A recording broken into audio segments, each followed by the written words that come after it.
Les rendez-vous du salon s'ouvrent encore avec de nouveaux visages, de nouveaux invités dans le cadre de cette production. Avec eux, nous parlons des mesures fiscales et sociales d'incitation à l'embauche des jeunes en Côte d'Ivoire. Deux invités. Une dame qui nous vient de l'agence Emploi Jeune, d'ailleurs l'agence qui est l'initiatrice de ce salon, qui a sa 3e édition, le salon Emploi Direct. Et un autre de la Direction Générale des Impôts, qui est en tant que chef du service réforme fiscale. Madame Wale Viviane, bonjour et bienvenue sur le plateau de Emploi Direct TV. Bonjour, vous êtes conseillère emploi à l'agence Emploi Jeune. Et monsieur Koumou Atta, vous êtes chef du service réforme fiscale de la DGI. Alors avec vous, on parle des mesures fiscales et sociales d'incitation à l'embauche des jeunes en Côte d'Ivoire. Je commence avec vous, madame, l'agence Emploi Jeune. Comment est-ce que vous aidez aujourd'hui les jeunes qui viennent chez vous à mieux s'implanter à travers leur projet ou leur entreprise qu'ils veulent lancer?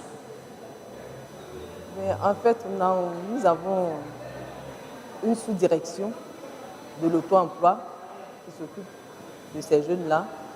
Mais le sujet qui nous intéresse tout à l'heure, c'est les mesures fiscales en leur faveur. Très bien. Alors les mesures fiscales, lorsqu'on préparait cette émission, on a eu à dire qu'il y a deux catégories, oui, n'est-ce pas? Est-ce que vous pouvez les énumérer? Il y a des mesures fiscales pour ceux qui veulent entreprendre. Pour ceux qui veulent entreprendre, oui, les jeunes entrepreneurs. Oui, les jeunes entrepreneurs. Et puis des mesures fiscales pour les entreprises qui existent déjà. Très bien. Alors comment est-ce que l'AEJ, l'agence Emploi Jeune, vous êtes conseillère emploi, donc vous êtes au sein du siège de l'agence, et lorsque ces deux catégories de personnes viennent vers vous, comment est-ce que vous les aidez par rapport à ces mesures? En fait, nous avons reçu, c'est pas une formation, d'accord, mais c'est des informations de la DGI que nous avons suivies. D'accord. Des présentations de la DGI que nous communiquons aux entreprises. Très bien. Mais j'avoue que ce n'est pas vraiment suffisant. Il faut que tous les conseillers emploi de toutes les agences reçoivent ces informations-là pour les communiquer aux employeurs qui viennent vers nous pour faire des offres d'emploi. Très bien. Donc, si je comprends bien, l'agence Emploi Jeune, vous aidez ces jeunes entrepreneurs et ces entrepreneurs qui existent déjà à se tourner vers la DGI qui a l'information. Oui, bien sûr. Très bien. Mais très souvent, c'est un peu difficile parce que, ils n'ont pas l'information. Il faut qu'ils aient d'abord l'information. Mais l'information, c'est par nous, oui, qu'ils auront l'information. Très bien. Dès qu'ils ont l'information, ils peuvent se tourner maintenant vers la DGI pour leurs opérations. Très bien. Et quelles sont ces informations que vous leur donnez par rapport aux mesures fiscales? Monsieur Kouman l'a vraiment bien développé tout à l'heure. Ok. Donc, vous lui laissez la parole. Vraiment, je souhaite lui laisser la parole. Alors, monsieur Kouman, oui, Madame Wale a parlé des informations que l'agence donne à ces deux catégories d'entrepreneurs. Il y a ceux qui veulent lancer le business et il y a ceux qui sont déjà dans le business. Et qu'est-ce que la DGI donne comme information par rapport aux mesures fiscales et sociales? Les informations qui sont fournies par la Direction Générale des Impôts sont les mesures fiscales incitatives à l'embauche, mais également à l'auto-emploi. Ce sont donc cet ensemble de mesures qui sont communiquées aux structures du ministère en charge de l'emploi. Très bien. De manière terre à terre, mesures fiscales et sociales, qu'est-ce qu'on doit attendre de manière terre à terre? Je suis un jeune, je recherche de l'emploi, ou je veux lancer mon activité. On me parle de mesures fiscales et sociales. Qu'est-ce que je dois comprendre par ça? Il s'agit, par mesures fiscales incitatives, il s'agit des mesures qui visent à encourager les entreprises à embaucher, à la création d'emplois. Et cette création peut se faire de deux manières. Madame l'a dit tout à l'heure, soit par l'embauche par des entreprises existantes de personnes qui sont qualifiées, qui sont formées, ou par l'auto-emploi, c'est-à-dire ces jeunes entreprennent des activités, se lancent donc dans les affaires. Et donc, pour ces deux catégories de personnes, le dispositif fiscal prévoit de nombreuses mesures. Dont? Je dirais d'abord pour être embauché ou espérer être embauché, ou même pour s'engager dans une activité, il faut au préalable une formation. Une formation. Donc, il y a des mesures qui sont en faveur de la formation et de l'apprentissage. Et ces mesures visent donc à encourager les entreprises à former, mais aussi à offrir des stages d'apprentissage aux entrepreneurs, aux jeunes qui sont formés, qui sont diplômés, qui sont en quête d'emploi. Donc la Direction générale des impôts, seulement que des formations. Ce qu'on entend par mesure, c'est des formations.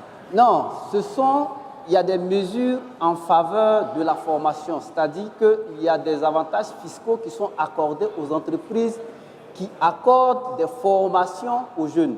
Très bien. Si vous prenez en formation un jeune pour un stage ou en apprentissage, vous, en tant qu'entreprise qui avez pris cette personne-là en apprentissage ou en formation, vous bénéficiez de mesures fiscales de faveur. Et ces mesures fiscales de faveur, il faut qu'on explique. C'est-à-dire quoi? Les mesures fiscales de faveur, oui. Il y a par exemple des crédits d'emploi et des crédits d'impôt. Des crédits d'impôt pour la formation et pour l'apprentissage.